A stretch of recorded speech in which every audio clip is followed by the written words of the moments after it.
အားလုံးမင်္ဂလာပါမင်္ဂလာပါဒီနေ့တော့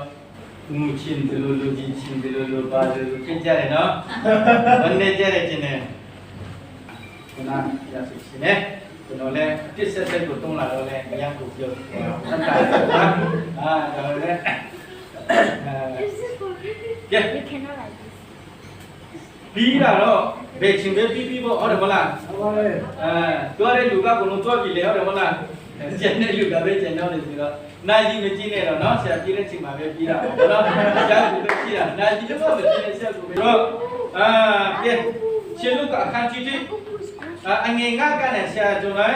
အငယ်ငါကနဲ့စစ်ကိုဖတ်ပေးပါစစ်တေโอเคထိုင်မှာရတယ်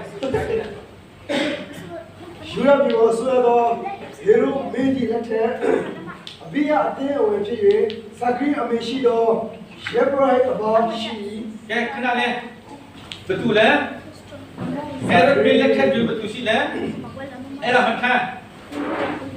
ဘယ်ဖက်ဆယ်ရလာတာအဲ့ဒီငါ့ကိုလေဒါဆိုင်တယ်လို့လားနာမည်ကိုမထတော့ယူရပြည်ကိုဆွဲတော့ဟေရုမင်းကြီးလက်ထက်အဘိယအတင်းအဝင်ဖြစ်ကဲ၍ဘယ်သူလဲအဘိယရဲ့အတေဝဲဘယ်သူလဲနာမည်ကဇက်ခရိယဟုတ်ပြီအဲ့ဒါမထတော့ဟုတ်ပါဆရာ အမေရှိသောယေဘရိုက်အပေါင်းရှိသူ၏ခင်မင်းအာရုံအမျိုးအနွယ်ဖြစ်သူအမိကဣစ်ဗေဒဆက်လို့လားဆက်ဖက်ပါဆက်ကြည့်ထိုလူတရားတို့ဒီထာဝရဘုရား၏ပြည့်ညတ်တော်ပြည့်ညတ်တော်အမျိုးမျိုးတို့ကိုကြီးဆောင်၍အပြစ်တင်ခွင့်နဲ့တည်းဖြင့်ဘုရားအကင်းရှိတော်၌ဖြောင်းမခြင်းပါရမီရှိကြ၏ယေရှုပဲဒီမြူသောကြောင့်သူတို့ဒီတာမရှိထိုလူတရားတို့ဒီအသက်အရွယ်ကြီးရင်းကြ၏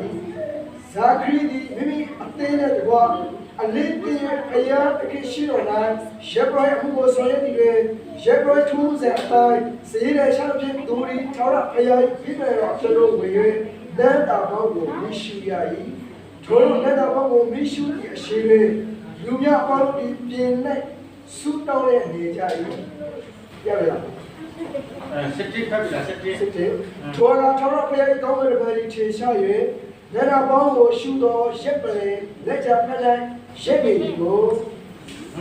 ကဲသူဖက်ထားတဲ့ကျမ်းပိတ်လေးကိုတေချနာထောင်းနော်ရှိကနာဘယ်သူလဲရာဇဝင်6ပထမစာဆောင်ဓမ္မဟောင်းထဲမှာရာဇဝင်6ပထမစာဆောင်ကိုဘယ်သူထမ်းနာမလဲဘယ်တော့လဲအခန်းကြီး30လဲအငယ်30ခိဖက်ပါအခန်းကြီး30လဲငယ်ကြီးကနဲ့တေကလည်း30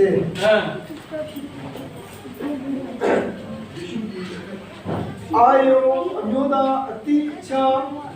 တင်းခွေးရမှာအာယုသားကနတဲ့အဘိဟုကိလဇာစိတမာလေဒါနဲ့အဘိဟုဤတာမရှိအဘလက်ထတော်တည်သောကြောင့်ကိလဇာနဲ့ဣတမာသည်ယေဘရအမှုကိုဆောင်ရ၏ဒါဝိဒ်သည်ကိလဇာအမျိုးဇာတုန်နဲ့ဣတမာအမျိုးအဟိမလက်ကိုအတိဆောင်တင်းအတိုင်းခံထားလေဟုတ်ပြီကြောက်ပြီရှာအငယ်ခုနှစ်ကနဲ့ဆက်ဖက်တေချနာထောင်းနော်အငယ်ခုနှစ်ကနဲ့ဆက်ဖက်အဲ့ဒါဘလို့စားခုနှစ်ကနဲ့ဖက်ပါ30ခိပထမသူရောရတဲ့ဒုတိယသူယေဒယတသယသူဟာရေစတောထသူစောရီပြစမသူမာလခိယသဒမသူမိယမေပစေတော့တတမသူဟက်ကောအထမသူအဘိယကဲတွေ့ပြီနော်ရှင်လုကအခန်းကြီးကြီးမှာဖက်ထားတဲ့ကဘသူမိတာဆိုတဲ့အဘိယနော်အဘိယအမိနုချက်ကဇခရာယဒီမှာအဘိယကနံပါတ်ဘယ်လောက်လဲပထမဆိုတော့ဘယ်လောက်လဲရှိချောပေါ်နော်ကဲမမီလီနော်ကတေချနာဖောင်းအရှိကြည့်တယ်နော်ကျွန်တော်တို့ကုကွယ်တဲ့ဘုရားကဘယ်သူလဲဆိုတာမသိဘူးဆိုတော့နော်အခုတချင်းဆိုတာလေအကြည့်ပဲမသိပဲနဲ့ကျွန်တော်တချင်းဆိုတာမရဘူးကုကွယ်နေတဲ့ဘုရားကဘယ်သူလဲဆိုတာကျွန်တော်ဒီပြချက်သိဘူးလေကျွန်တော်အဘိယဆိုတဲ့ဇခရာယနွေအမျိုးထဲမှာအဘိယနွေအမျိုးအဘိယမိတာဆိုထဲမှာဇခရာယရှိတယ် အဲ့ဒီစခါရမြင့်မကဘယ်သူလဲအလီဇဘက်ဟုတ်ပြီနော်အလီဇဘက်ကကလေးရှိလား ရှိဘူး မရှိဘူးသူဘာဖြစ်လဲ ညမ မြို့တယ်ဆိုတော့အဲ့ဒီအပိယအမျိုးအနွယ်တေချနာပေါ်နော်ဇခရာယာဘိုင်မန်ပေါ်မှာသူစုတော့နေတဲ့ချိန်မှာပါလေမွေလက်တာကူမိစုတဲ့ချိန်မှာကောင်းကင်တမန်ပေါ်လာပြီးတော့တင်ရင်မင်းမအလီဇဘက်ဒီအင်္ဂရိပေါ်နော်ကူဝန်ဆောင်မယ်သူနာမည်ကဘယ်သူလဲဂျိုဟန်လို့နာမည်မြင်မယ်လို့ဟောက်ကရှိလို့မခဏဂျိုဟန်လို့ခေါ်မှတ်မယ်လို့ပြောထားတယ်ဒါပေမဲ့ဇခရာယာသူ့ကိုယုံကြည်လားမယုံကြည်တော့ကောင်းကင်တမန်ကဘာပြောလဲနေတကယ်အလီဇဘက်ကတာမွေးမယ်နာမည်ဂျိုဟန်လို့မှတ်မယ်ဒါပေမဲ့ခင်ဗျားကမယုံတဲ့အတွက်ကြောင့်ဘာဖြစ်လဲစကမ်တာမမွေးမချင်းလူမစကမ်မပြောကြတော့ဘူးလို့ပြောထားတယ် That is my phone. အဲ့ဒီကျန်စာမှာနော်အောက်ကဖန်တီးထားတာဖြစ်တယ်ဆိုတော့အဲ့ဒီဂျစ်ပရိုဟက်ဒီကဂျစ်ပရိုဟက်ဒီကပဲရောက်ရှိတယ်ဆိုတော့24ရောက်ရှိတယ်ဂျစ်ပရိုဟက်ဒီက24ရောက်ရှိတယ်အဲ့ဒီဂျစ်ပရိုဟက်24ကိုတလားမှာတနည်းမှာဘယ်နှလားရှိလဲ7လားရှိတယ်ဆိုတော့ဂျစ်ပရိုဟက်24ရောက်ဆိုတော့တလားမှာဘယ်နှယောက်တောင်ကြက်မလဲဟမ်2ယောက်ဟုတ်ပြီနော်တနည်းမှာ7လားရှိတယ်တောင်ကျဲမဲ့လူက24ယောက်ရှိတယ်ဆိုတော့တလားမှာဘယ်နှယောက်လဲ2ယောက်2ယောက်ဆိုတော့အဘိယကရှိကျင်ယောက်လူသားဆိုတော့သူကရှိယောက်မျိုးတော့လူတယောက်ကဘယ်နှလားမှာတောင်ကြပါလဲ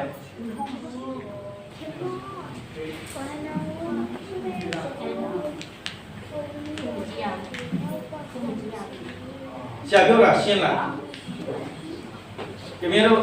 လေးကန်းကြအောင်ကြားလား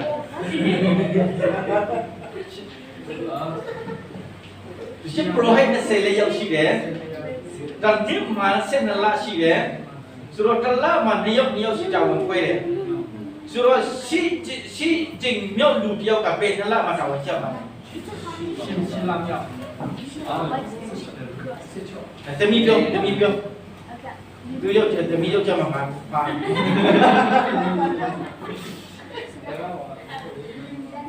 တလားမှာ2ယောက်ဆိုတော့လေးလားတော့မှာတောင်းချက်မှာပေါ့ဟုတ်တယ်မဟုတ်လားတလားမှာ2ယောက်ရှိပြီလေလေးလားသိချင်ပြီနော်ကဲဒီမှာကြည့် Why did the chicken cost a lot? ဒီမှာလေးလားကဘာလားလဲအဲ့ဒါဟေဘရုကလေးဒါလို့ပြောရင်နော်ဒီကဇက်ကကလေးကခုကျွန်တော်တို့သုံးနေတဲ့ကလေးဒါဘာမှစကားဘာမှလူသူပြောကိုပြောစပေါ်မလို့ထားလို့ဆိုတော့ဟေဘရုလာရဲ့လေးလားမှာဘာလားလို့ခေါ်တယ်သမုတ်လားလို့ခေါ်တယ်အဲ့ဒီသမုတ်လားကကျွန်တော်တို့ပြောဘာလားလဲဇွန်နဲ့ဇူလိုင်ဘာဖြစ်လို့လဲဆိုတော့ဟေဘရုကဘာမှနဲ့တူတယ်လပြီးလကွယ်နဲ့တူလို့ရှိကြတယ်နော်လပြီးတရက်နဲ့ကနဲ့15ရက်ကိုခွဲတယ်လကွယ်တရက်နဲ့ကနဲ့လဆန်း15ရက်ကိုပြန်လို့ခွဲတယ်ဆိုတော့သူတို့ရဲ့တလသမုလလေးလကကျွန်တော်တို့ဘယ်ဇွန်လနဲ့ဇူလိုင်လဇွန်လ15ရက်ကနဲ့ဇူလိုင်လ15ရက်နဲ့ရှင်းနေနော်ဇွန်လ15ရက်နဲ့ကနဲ့ဇူလိုင်လ15ရက်နဲ့ဖြစ်သွားတယ်ဆိုတော့အဲ့ဒီအချိန်မှာအဲ့ဒီအာဘီယာအမျိုးတွေကဘာလုပ်လဲဇခရာယာဒီတူတာဝင်ကျတဲ့ဖျားကြောမှာဘာလို့လဲလူကြီးထားလဲအခုရှာပတ်တဲ့ချက်ဆာမှာဇီပရိုဟက်ကိုဆောင်ပြီးတော့ဘာလို့လဲဒီပဲတော့တော့ရှင်ဘာလို့လဲတာတော့ issue သူရဲ့ဇီပရိုဟက်တာဝင်ကိုဆောင်ရင်းနဲ့ဗိုက်မှန်တော်မှာနတ်တာဝင်ကိုထွန်းရင်းနဲ့ဘာတွေ့ခဲ့လဲ Are you copying? ကောင်းကင်တမန်တွေ့ခဲ့တယ်ကောင်းကင်တမန်ကဘာပြောလဲဒေမင်းမမျိုးတော့အလီဇဘက်ဟာကူဝန်ဆောင်မယ်လို့ပြောထားတယ်နော်ခုနကစာပြောပြီးပြီကူဝန်ဆောင်မယ်တားမွေးမယ်တူတာကဘာသူဖြစ်မလဲယောဟန်ဖြစ်မယ်ဒါပေမဲ့ဇခရယဇုံလားမယုံဘူးသူလည်းတက်ကြည့်ပြီလေသူမြင်မှလည်းမျိုးပြီမျိုးတာတစ်ခုတည်းမဟုတ်ဘူးတွဲနဲ့ဆုံးသွားပြီဒါတော့မကောက်ဘူးအသက်လက်ကြည့်ပြီမျိုးသုံးမျိုးအလီဇဘက်ကမျိုးသုံးမျိုးနော်အသက်ကြီးပြီတွဲဆုံးသွားပြီတဘာဝကလည်းမျိုးလားမျိုးသုံးမျိုးကို กูวันสองไม่สุดแล้วลงว่าจะขายก็ไม่ยงไม่ยงเรื่องจังก็กินมาบ่ายก็เลยไม่ยงไปแม่เอลิซาเบธกับตามวยแม่นามีเราให้ดูไปทำแม่เขียนไม่ยงเรื่องจังตาขโมยไม่เช่นลงว่าสกัดแบบเดียวกันเอาไปเนาะเอามาจะสักให้จะมาสู้แกสู้เนาะเดี๋ยวนี้นะข้างเงี้ยเส้นนี้กูพัดข้างเงี้ยเส้นนี้กูเส้นตุ้งกูเปลี่ยนกับปะ是的。好个的没干嘞，上去教育去不是嘞，也有到不得了喽。那个老母的，等于给我一起的，大要教育方面的，都大个教育去没有的。ครับเสด็จที่等于我那什么些是的，都大个方面都要都要地的，我那些都要讲的。ครับที่เราข้างเงี้ยเสด็จข้างเงี้ยเสด็จกูครับ除了对评委一起的，นั่นเส้นตุ้งกันเลยแบบครับ现在我们所有人都是看了不嘛个，上去的我们都到了，后来对评委一起的，不离的水的。ใช่เดี๋ยวพี่น้องจูดาวันชิงจะเลยตมุดลากันเนี่ยจูดาวันปีเดชิงมาจูกัดยิงเปลี่ยนตัวพี่น้องเอลิซาเบธกับอะไรเลยปริเทรสวยเลยสุดแล้วเลล่าเมียวมาจูกัดดาวันเจเดชิงมาต้องกินมาเนี่ยด้วยเลยจูยิงเปลี่ยนเลยนาล่าเมียวมาเอลิซาเบธกับอะไรเลยเทรกีเลยเป็นอะไรเลยตลาเนาะตลาสุดแล้วจนเรากะดีปัทมาละกะจุลายกันเนี่ยออกก็จุลายออกก็ละมาตัวปัทมา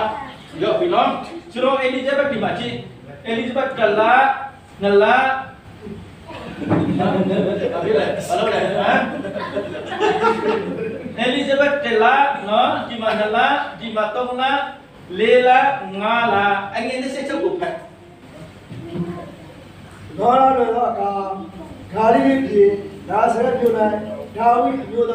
小的俺们洗澡里面，体面上来有。แกงาละลุนโตขาสุดที่นี่ต้องเลงาละลุนโตขาก็คิดว่านี่ประตูสีมาโปลาเปียมีแล้วก็คิดว่ากับประตูสีมาโปลาเปียมีแล้วมาริสีมาก็คิดว่ากับมาริสีมาโปลาบิโรมาริบาคิลาเมเลเมริบาคิลาเมเลฮะเมริเตมาละมิงกลาซองมาละบาคิมาเลบริเตเตยาเมเลต้าบอกนะเราท่าไรบ้างเจ้าสาวเลเราเนี่ยบ้าๆกระเจียวเนาะเดี๋ยวมาฟอนนี่ไปชิงนุ่งเฟมาเราเนี่ย Facebook ดีบ้างInstagram ดี TikTok ดีมันก็ซาเจเลยเนาะเจ้าสาวเลเราเนี่ยบ้าๆแบบกูเว้ยเลยเยซูคริสต์ตัวอเมริกามาที่เยซูคริสต์เนี่ยเป็นตัวเล็กเรามาที่กูอภิรามย์ตัวมองละเยซูอภิรามย์มองละเป็นตัวบีก้องกินทำไมก็เอลิซาเบธก็ลาเมียวมาก้องกินทำไมก็เมริสิมาโพลาพี่น้องติงหากูวันสองไหมวิ่งยิงเราเป็นกูวันสองไหมเมริกับบ้าเปียวเลยนาคาอภิวกันยังพิเศษจะข้ามายกเจนในเรื่องสัตว์สามบุญจะมาเยอะเจนมาจะข้ามาที่ด้วยบุญเวลามาพิจารณาบุญลูกเดียวทะเลเอาเลยเนาะเอาคุกแค่ตาจะมีดีก็เราฮะเมรี่มาละมันมีอะไรไม่ได้ละมาช่วยมาละเมียกูสอนมาลูกชาเปียวเลยเนาะ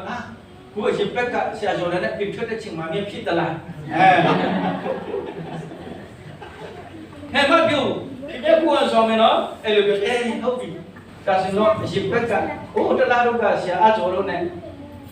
เป็นช่วยได้ชิงมาช่องได้ชิงมาเมียพิจารณาเนี่ยสุดยอดအခုကကျွန်တော်သားသမီးတွေကတော့နော်မမျိုးလေးပဲနဲ့လူပြောကကိုယ်ဆောင်မယ်လို့ပြောရင်တော့ပြောတော့အမျိုးမျိုးပြောဝင်လာမှသိချတယ်နော်ဝေးပါဖြစ်လို့လေဒီချက်ဒီချင်းပါဟုတ်တယ်မလားဒါပေမဲ့နေရကြတော့ကျွန်မဟာဖြူရှင်တော်သူဖြစ်တယ်ကျွန်မအသက်ရှင်တော်သူဖြစ်တယ်လုံးဝမဖြစ်နိုင်ဘူးဆိုပြီးတော့ကောင်းကင်တမန်ကတော့ညီရဲ့ဘာဖြစ်လို့လဲတို့ရဲ့ဖြတ်မဲ့ချင်းကိုသူဝန်ခံတယ် စာပြောတာနားလေးတယ်နော်ဒီနေ့ကျွန်တော်တို့ဖြောင်းမဲ့ချင်းကိုဝန်ခံရတဲ့ရှိမှာဟုတ်နော်ကိုရမှာမလုပ်တဲ့ဟာလုပ်တဲ့လူကကြည့်ကဲဟုတ်ပြီဆိုတော့ငါးလပြုတ်မှာမေရီနဲ့ကောက်ကစ်တမန်တွေ့ပြီးတော့အဲ့ဒီကြမှာမေရီနဲ့အဲ့ဒီမှာမေရီကိုဘသူရှိမှတော့ခံလဲအဲလီဇဘက်ရှိမှတော့ခံလဲအဲလီဇဘက်နဲ့မေရီကိုသူတို့လက်ထွေးနောက်ဆက်တဲ့အချိန်မှာသူတို့ဘာဖြစ်ကြလဲအဲလီဇဘက်ဘက်ခေကကလေးထုတ်ရှာတယ်အဲလီဇဘက်ကမေရီကိုဘာပြောလဲတင်ဟာမင်္ဂလာအရှိဆုံးသောမြို့မှဖြစ်တယ်လို့ပြောတယ်ဟာလေလုယာအာမင်ဆိုတော့အဲ့ဒီအဲလီဇဘက်ဂါလာမြို့မှာ6လမြို့တဲ့ချိန်မှာအဲလီဇဘက်6လမြို့တဲ့ချိန်မှာအမေရိကဘလာလဲဂျီဆုကတလာဖြစ်သွားပြီရှင်းနေနော်ဂျီဆုကတလာဘယ်လာလဲဒီဇင်ဘာဇန်နဝါရီမှာဂျီဆုကတလာအမေရိက6လဟုတ်ပြီနော်ကဲကလေးကြပြီးသားမဲကလေးပဲနလာလွေခဲ့တယ်တဲ့ချလာဘယ်သူကပြောလဲကူလာလွေစေလာကွာအဲ့ဒါကိုဖျားတစ်ခေတ်ပြင်ဆင်ထားတဲ့တာလေးဖြစ်တယ်ဆရာဝန်ကလည်းငင်းလို့မရဘူးဒါပေမဲ့ကျန်ရမှာကြီးမကောင်းဖြစ်တော့ခုနလရှိတာလို့မှလည်းဖွဲ့အမနော်ကူလာလွေမယ်စေလာမှာမွေးတယ်ဒါဆိုရင်ဇန်နဝါရီလမှာယေရှုကတလဖြစ်တယ်ဆိုတော့ရည်ကြည့်မယ်တလ2လ3လ4လ5လ6လ9လ10လ9လဘယ်မင်းထဲမှာ9လရှိသွားပြီနော်ဘယ်တော့မှမွေးမလဲစေလမြို့မှာစေလကဘယ်လလဲဒီမှာအောက်တိုဘာရှင်းနေနော်အဲ့ဒါစာပြောတာမဟုတ်ဘူးနော်ကျမ်းစာမှာရှိတယ်ဆိုတော့ယေရှုဟာအောက်တိုဘာလမှာမွေးဖွားတယ်ဆိုတာဘယ်သူမှငြင်းလို့မရဘူးဒီနေ့ဣသရေလလူမျိုးတွေကအောက်တိုဘာလမှာမပွေးလို့လေတိလာ deliverance ပွေးလို့လေမှာလားကျမ်းစာကြောင့်တက်တဲ့လူတွေဒီမှာနော်ဆိုတော့အောက်တိုဘာလမှာဆဘတ်လို့ခေါ်တဲ့တက္ကမနဲ့လူတွေကလည်းခရစ်စမတ်ကိုအောက်တိုဘာလမှာလုပ်ကြတယ်ကောက်ရက်တစ်ပွေးကောက်တစ်ရက်ပွေးနော်သူတို့မှလည်းဂျုံကိုရှိတဲ့ပြီးမှဣသရေလလူမျိုးတွေကနွားကျွဲတူရီကိုကြောင်းလာတဲ့အချိန်မှာကောင်းကင်တမန်တချင်းစုတန်ကိုထင်းရကြတယ်ဘယ်လိုမျိုးမှတာတော်ယေရှုမွေးကြီးဆိုကြာရတယ်ဆိုတော့ဓမ္မကျမ်းစာကိုကျွန်တော်တို့ဘယ်မှာလဲဆိုတော့ဘယ်ရဲ့ကျမ်းမှာရှိတယ်တွတ်တက်တော်သူဒီအာလူပြပါစေဆိုတော့ဓမ္မဟောင်းဟာဓမ္မတိကိုပုံဆောင်ထားတဲ့ကိုတက်ဆွပေးထားရဖြစ်တယ်နော်ကိုရင်တို့အခန်းကြီး30ငယ်30မှာဣသရေလလောတော့လက်ခီလန်ကြောင့်ဒီယုံကြည်သူသားသမီးတို့ရဲ့ပုံဥပမာဖြစ်တယ်ဆိုတော့အခုချမ်းစာနဲ့ဆရာကပေးတွေ့ပြတာမဟုတ်ဘူးနော်ဟုတ်တယ်နော်ဆရာပေးတွေ့လာမတွေ့ဘူးနော်ဓမ္မကျမ်းစာကိုတိရှိတယ်နော်ဆရာဆိုတော့သူကမထောက်ခံနိုင်သေးဘူးမဝင်ခံနိုင်သေးဘူးကြမြောက်ကိုတန်ကျမ်းစာဖတ်ပြီးမှနော်ဆရာကလာမမြင်နဲ့ဘောတူလားရာယုံချောက်ခန်းချင်းနဲ့စေတဲ့ကိုဖတ်တယ်မလားအာရန်မျိုးသားတွေထဲမှာအဘိယနာမည်ပါတယ်မလားဇခရယာပါတယ်မလားပရိတ်ဂျစ်ပရိုက်ထဲမှာပါတယ်မလားအလေအကျနော်သူတို့ကအာရန်ကသူ့အမျိုးအနွယ်တွေကိုဗိမာန်တော်မှာတာဝန်ကျဖို့အလေအကျတာဝန်အတီးတီးခွေးကြီးဆိုတာခင်ဗျဖတ်တယ်မလားဖတ်တော့ပဂျစ်ပရိုဟက်မျိုးကဘယ်နေရာရှိတယ်လို့ရှာပြောလဲ20လဲဆိုတော့တစ်နှစ်မှာ7လရှိတယ်ဆိုတော့တစ်လမှာ2ယောက်ဆိုတော့ဒီနှစ်ကပထမလ3နဲ့4ကဒုတိယလ5နဲ့6ကတတိယလ6နဲ့9နဲ့8ကစရုပ်ထလဆိုတော့အာဘိယဆိုတဲ့အမျိုးအနွယ်ဇခရယာက4လမြောက်မှာတာဝန်ကျတယ်အဲ့ဒီလမှာကောင်းကင်တမန်နဲ့တွေ့ခဲ့တဲ့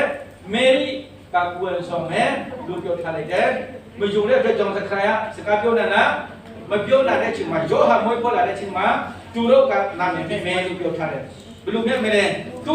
ဖေကစခရဖြစ်တဲ့ကျွန်တော်ဒီဂျစ်ပရိုဟက်အမျိုးတွေအတွက်လာနာမည်မဲဆိုဒီမှာအဲ့စခရရမယ်မဟုတ်ဘူးတဲ့ဘောကိတမကကျွန်တော်ကိုပြောတယ်အဲ့ဒီစီမှာစကားပြောနိုင်လားမပြောနိုင်လို့သူ့နာမည်ကကျွန်တော်ဘောကိတမကပြပိတာဆိုတော့အဲ့ဒီစခရကိုဘိုးဖက်နဲ့ဆောင်ရွက်ပြီးတော့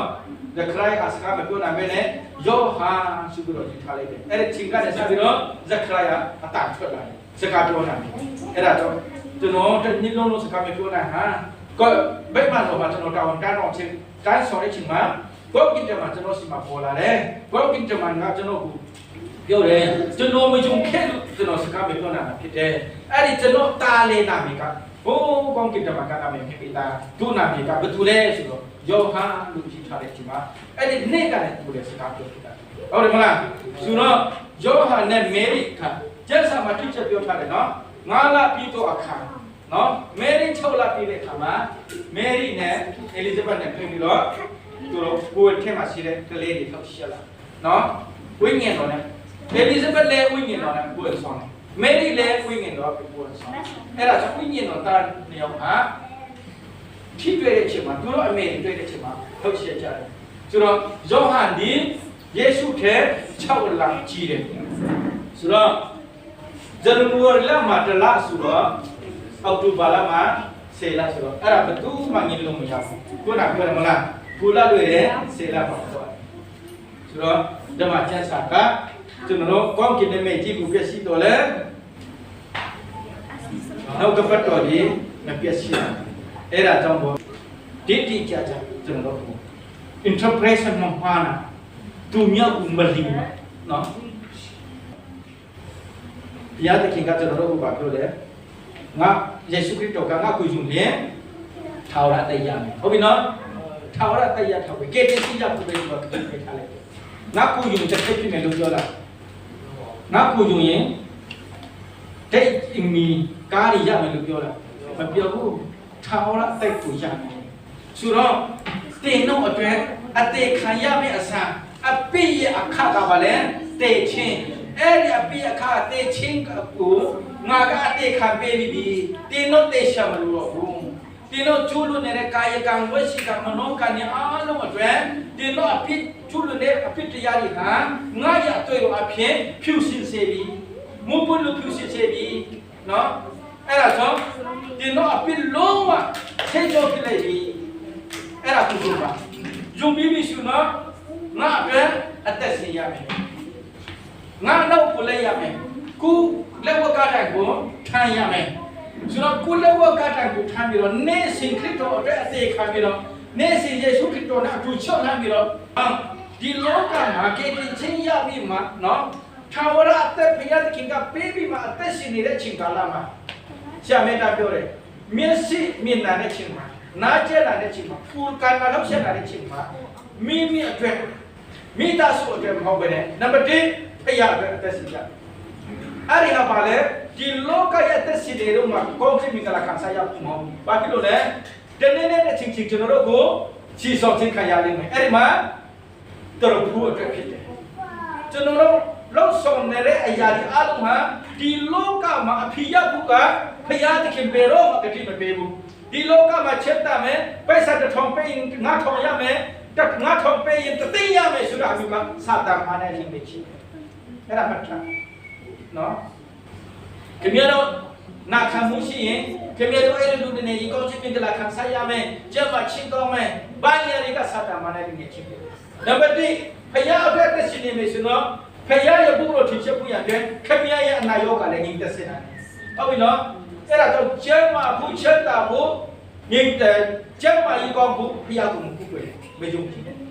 ဆန်းလည်းမမီဆန်းနဲ့ဘုရားတင်ပါပြောတယ်ငါကိုမီဆန်းပြီဆိုတော့ပေကန်ချင်းအဖြစ်ပဲဆေးဖို့တစ်ခုနဲ့မမီဆန်းပါလို့ပြောပါတယ်ဘာနဲ့မှမမီဆန်းတဲ့ပြင်တော့ဘုရားခင်ပေကန်ချင်းနဲ့မမီဆန်းအဲ့ဒါပေကန်ချင်းတော့မှတရားပေးတစ်ထောင်ရမယ်ဆိုပြီးအမျိုးမဟုတ်ဘူးနော်ဆေးဖို့တစ်ခုငါရအောင်စာကိုမှမှပေးပါကျွန်တော်တို့ရတဲ့ဟာဖက်ကမဟုတ်ဘဲနဲ့တလမှကျွန်တော်ကျမတို့ကဘယ်လိုတုံးခဲ့တယ်လဲနော်ဥပမာကဆရာလာစာကနေထောင်ပြမယ်ဒါပေမဲ့အပင်ကနေဝင်နေလက်ဆောင်နေတဲ့ဘာလဲဆိုတလမှတုံးလက်ထောင်လို့တုံးမယ် ကျွန်တော်လာဆန်တဲ့ထောင်ကိုအခြေခံပြီးတော့ချက်ဖူးဖူးပေးမယ်ဆိုတော့ဆရာမပါတော့ရတဲ့ဟာကလည်းချက်ဖူးတို့ဖူးကိုမတွက်ပဲနဲ့နေစင်နဲ့တုံးဆောင်နေတဲ့တလားလုံးတုံးနေတဲ့အရာပေါ်မှာအခြေခံပြီးတော့ချက်ဖူးတို့ဖူးကိုပေးဖို့ကတရားသခင်ကပြောရှိဟုတ်ပြီနော်အဲ့ဒါကြောင့်ဒီနေ့ဆက်ပြောချင်တာကပါလေခရစ်စမတ်ဆိုပြီးတော့ဒီယမ်ဘာလာကိုခင်မချင်းနဲ့ခရစ်စမတ်ဆိုပြီးတော့ဒီယမ်ဘာလာကျရင်အင်ချစ်တိဝဲမယ်ယေရှုမွေးနေ့ပါဆိုတဲ့ဟာမျိုးနဲ့နော်တချို့လူတွေကတချို့တော့ခွဲတယ်ကျွန်တော်တို့ငယ်ငယ်တုန်းကဒီယမ်ဘာ25ရက်နဲ့ယေရှုမွေးတဲ့နေ့ဆိုပြီးတော့25ရက်နဲ့ကိုတော့မတိတိကျပြောကြတယ်နော်မဟုတ်ဘူးအဲ့ဒါ celebration ကျင်းပတဲ့နေ့ဆိုတော့ယေရှုခရစ်တော်ဟာဒီယမ်ဘာလာမှာမွေးဖွားတယ်ဒီယမ်ဘာ25ရက်နဲ့မှာမွေးဖွားတယ်ဆိုတဲ့ကိုလုံးဝစိတ်ထဲမှာမထားဘဲနဲ့ယေရှုခရစ်တော်ဟာကျွန်တော်ကျမတို့ရဲ့အပြစ်ကိုကယ်တင်ဖို့ရတဲ့ဒီလောကကိုကြွလာတယ်ဆိုတာကိုပဲမှတ်ထားတယ်နော်နေ့ကအရေးမကြီးဘူးလကအရေးမကြီးဘူးဒါပေမဲ့ဘုရားသခင်ကလောကီတာမျိုးကိုချစ်တဲ့အတွက်ကြောင့်သူ့ရဲ့သားတော်ယေရှုခရစ်တော်ကိုဒီလောကမှာဆက်လို့တည်ဆိုတာကအမှန်တရားဖြစ်တယ်အဲ့ဒါတော့နေ့ကအရေးမကြီးဘူးအချိန်ကအရေးမကြီးဘူးသားတော်ယေရှုခရစ်တော်ဒီလောကမှာကြွလာတယ်ဆိုတာမိုက်ကန်ကြောင့်ကိုဓမ္မကျမ်းစာမှာတက်တဲ့ခါနဲ့တုံးတုံမလို့ဒီလောကမှာတက်ရှိပြီးတော့အနာရောဂါကြီးဆဲတယ်ပြီးမှလက်ဝါကတာမှာကျွန်တော်တို့အသက်ခံပေးတယ်3ရက်နဲ့မြောက်မှာရှင်ပြထမြောက်ပြီးတော့ဒီနေ့ဒီချိန်ခါဖြစ်တပည့်တော်ရှိမှသူ့ရဲ့အတွေ့တော်ကိုယူဆောင်ပြီးတော့ကျွန်တော်တို့အတွက်ရစ်ပရောဟက်လုပ်ပေးနေတယ်နော်ရစ်ပရောဟက်လုပ်ပေးတာဒီနေ့နဲ့တစ်ချိန်ချိန်ကျရင်ကျွန်တော်တို့ကိုလာပြီးတော့ရှင်းအောင်ခြင်းကိုခံရပြီအဲ့ဒီချိန်မှာကမြယေရှုခရစ်တော်ဒီနေ့တမခံတဲ့ကိုဆိုတော့ရှင်းအောင်ခြင်းမှာကမြခြင်းဖြစ်နေဆိုတော့ဘယ်နည်းပေးတာကြည့်ပါကလည်းတင်ဟာပြောပြီးတော့ဘုခန္ဓာလည်းတည်မယ်နောက်ဆုံးတော့ပါပြီလေထာဝရတည်ခြင်းတရားနေခြင်းရှိတယ်အဲ့ဒါကြောင့်ဒီနေ့ဒီချင်းကကျေးဇူးတော်ကလာလို့ကျွန်တော်တမထားတာဖြစ်တယ်အတိတော်ကလာလို့တမထားတာဖြစ်တယ်အဲ့ဒါကြောင့်နောက်ဆုံးမှာပြောချင်တယ်ကျွန်တော်မေရီအဲ့ဒီကိုဝန်ဆောင်မေဆိုတာကပြင်ငတော်ဖြစ်နေဆိုလို့ပြောတဲ့အချိန်မှာအော်မေရီကကိုဝန်ခံလိုက်ဟုတ်ပြီဒါဆိုတော့ကျမဒီဖယားသခင်ကိုတော်ရဲ့ကျွန်းမပဲကျမဘာတမနာမလဲကျမဘာပြောစားရှိတယ်ဘုရားသခင်အတွက်မဖြစ်နိုင်တဲ့အရာဘာရှိလို့လဲမေရိကဝခံတယ်ဟာလေလုယာအဲ့ဒါကြောင့်ဘုရားသခင်မလုံးနာတာတခုမှမရှိဘူးကျွန်တော်တို့ဝန်ခံဖို့လိုတယ်ကျွန်တော်တို့ဖြစ်မဲ့ချင်းကျွန်တော်တို့ရဲ့အတ္တကကိုဝန်ခံဖို့လိုတယ်ဟောကျွန်တော်မဟုတ်ဘူးကျွန်တော်အပြစ်ကြောင့်တည်ပြီးမှထာဝရငရေသွားမယ်လို့ယေရှုခရစ်တော်ကျွန်တော်ကိုကြည့်တယ်ပြီပဲကျွန်တော်အပြစ်ဒီကာယကဝရှိကမနောကကျွန်တော်ကျူးလွန်တဲ့အပြစ်တွေတူအတွေ့အဖြစ်တက်ရှိနေပြီဒါဆိုတော့ဒီနေ့ကလည်းစားပြီးတော့ကျွန်တော်ယေရှုခရစ်တော်တော်လေးကတော့ဒီဟာကိုစားရင်ဒီဟာကိုလုပ်ရင်ဒီဟာကိုဖြစ်ရင်နော်ဒီဟာကိုတွေ့ရင်ဒီဟာကိုကြည့်ရင်ယေရှုခရစ်တော်နဲ့အတူတူယေရှုခရစ်တော်နဲ့အတူတူကြည့်တယ်လို့ပဲအမေတော်နဲ့ဒီတော့ကစားရင်လည်းယေရှုခရစ်တော်နဲ့အတူတူစားရတယ်အဲ့လိုမျိုးအမေတယေရှုခရစ်တော်ကိုတရားနေလို့ဆိုတော့ဝိညာဉ်တော်ဘုရားကပြန်ပြန်ကိုနေလာပြဖို့ဆောင်ပါတယ်ယေရှုခရစ်တော်ကိုလည်းမစင်စားဘူးဘုရားသခင်နဲ့ချစ်ချင်းမတ်တပ်ကိုလည်းမခံစားဘူးဒီနေ့ကိုလည်းလာပြီးမှဘုရားရှိခိုးနှစ်နာရီလောက်မှပြန်မနော်ပြန်ရင်းနဲ့လိုက်မှဘုမဆာမကွန်ပေါ်လေးဝဲရလေးဝဲဘယ်တော့မှဘုမထင်ရှားမှာမဟုတ်ဘူးစေဖို့တခုလေးဒီလာတော့အလားစာကထောင်ဘယ်လောက်ပဲရတယ်ဆိုတော့ငါစေတော့ပဲပေးမယ်ဆိုတော့အဲ့ဒီပိဿာကြီးကပြုတ်ရင်ပြုတ်မယ်ဒါမှမဟုတ်ရင်ဖျားလာပြီးတော့တာသမီးတွေဖျားလာပြီးတော့နော်တပတ်မခံမဲ့နဲ့သုံးလေးရက်မှပိဿာစာတမနာလေးတော့ဆိုတော့ဆရာတော်ဆိုပြောချင်တာကတော့ဘုရားခင်မတက်တာကမှမရှိဘူးမေရီလို့ကျွန်တော်တို့ခံရမယ်ဘုရားအလိုတော်ရှင်ကျွန်တော်တို့တုံးလိုက်ဒီလက်ကလည်းတုံးလာတာဟုတ်တယ်မလားလိုင်းရကိုအစာပြေပြတုံးတယ်ပြန်တော့တုံးတယ်နော်ကြီးအောင်ကိုလည်းတုံးတာဟုတ်တယ်မလားအဲ့ဒါဆိုဘုရားသခင်ကကျွန်တော်တို့ကိုတုံးတာနဲ့အလူရှိတယ်ကျွန်တော်တို့ဝေခံဖို့ပဲလို့လေကျွန်တော်တို့ကဘုရားသခင်မတတ်နိုင်တော့ဘာတစ်ခုမှမရှိဘူးကျွန်တော်တို့ဘုရားအရာအလုံးကိုတတ်ဆက်နိုင်တော့ဘုရားအရာအလုံးကိုကြည့်တော့ဘုရားအရာဘယ်နေရာတကမှရှိတဲ့ဘုရားဖြစ်တယ်ဆိုတာကိုဒီနေ့ကျွန်တော်တို့သိချင်တာဖြစ်တယ်အဲ့ဒါကြောင့်ဒီနေ့မှာလာတဲ့ဒီအလုံးကယေရှုခရစ်တော်ဘယ်နဲ့ဘယ်လာမှမဟုတ်ဘူးဖြစ်တယ်ဆိုတာဓမ္မကျမ်းစာမှာတိတိကျကျပြောပြတာဖြစ်တဲ့ကြောင့်ဒီရင်ဘာလာဖြစ်လို့မဟုတ်ဘဲနဲ့ယေရှုခရစ်တော်ဒီလောကမှာကြွလာတဲ့ဆိုတော့ ကျွန်တော်ပြောဆိုခြင်းကိုဝတ်လို့ခြင်းတာထားရမှာဖြစ်ပါတယ်ဒီရင်ပါလာမဟုတ်ဘူးနေစင်ကရဲ့မဟုတ်ဘူးဆိုရမယ်ဒီနေ့ကလည်းစိတ်ထဲမှာထားနေစင်နေတာကိုနှလုံးသားထဲမှာယေရှုခရစ်တော်ကိုမွေးဖွားစေနော်နေစင်နေတာဆွာလာတဲ့နေရာမှာယေရှုခရစ်တော်ကိုမွေးဖွားစေခြင်းပါမွေးဖွားစေခါမှာယေရှုခရစ်တော်ရဲ့အသက်တာကိုနေစင်နေတာရှင်းစားပါလို့ဒီကနေ့ဆရာနေငယ်ဝေဖချင်တာဖြစ်ပါတယ်ဝေဖတော်တော်ကပတ်တော်အပြင်ရောက်ရှိတဲ့ကိုပြတ်တင်ပေါ်စုတွေ့ပါစေဝေသူအခါဆက်တဲ့နေရှင်တွင်ယေရှုသည်မုန်ပူယူခြင်းယေရှုတော်ကိုချီးမွမ်းပြီးမှမုန်ပူခဲ့၍ဤမုန်ကငါ့ပူပြီးယူရဆက်ကြလောဟုမြင်တော်မူခြင်းတပည့်တော်တို့အားပေးတော်မူ၏ခွဲပူလည်းယူရယေရှုတော်ကိုချီးမွမ်းပြီးမှသူတို့အားပေးတော်မူ၏ဒီနောက်လည်းရှိသမျှတို့သည်တောက်ကြလောဤခွက်ကပရိငေတရားအသစ်နဲ့ဆံတော်လူများတို့အဖြစ်ကိုဆေလွတ်ခြင်းကတွန်းတော်ငါ့တွေ့ဖြစ်ငါစုဒီကဤစပိဤမျိုးအသစ်ကိုငါခမဲတော်ဤနိုင်ငံနဲ့တင်တော့နဲ့အတူငါမတော့မီနဲ့တန်အောင်ယခုမှဆက်ရွယ်တဖန်ငါမတော့ရောက်ဟုမြင်တော်မူ၏ထို့နောက်တချင်းဆိုချက်မှာတာညွန်တော်တော့ချက်လေဒီနေ့ကျွန်တော်တုံးဆောင်ရမယ်စပိတ်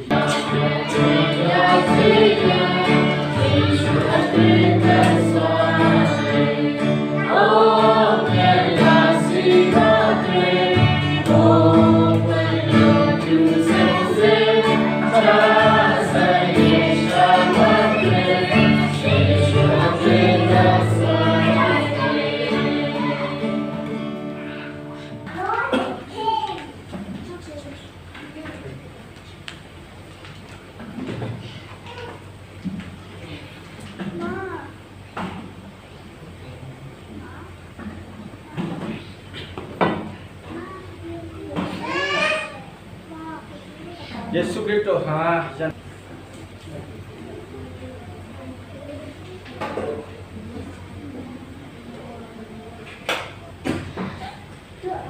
ခမေရောချမတာလို့ဆိုတာပုံဒီနေ့ပါဆာရွက်ကပတ်တူတယ်အရှင်မေဒီမေရှိပါစေတော့အာမင်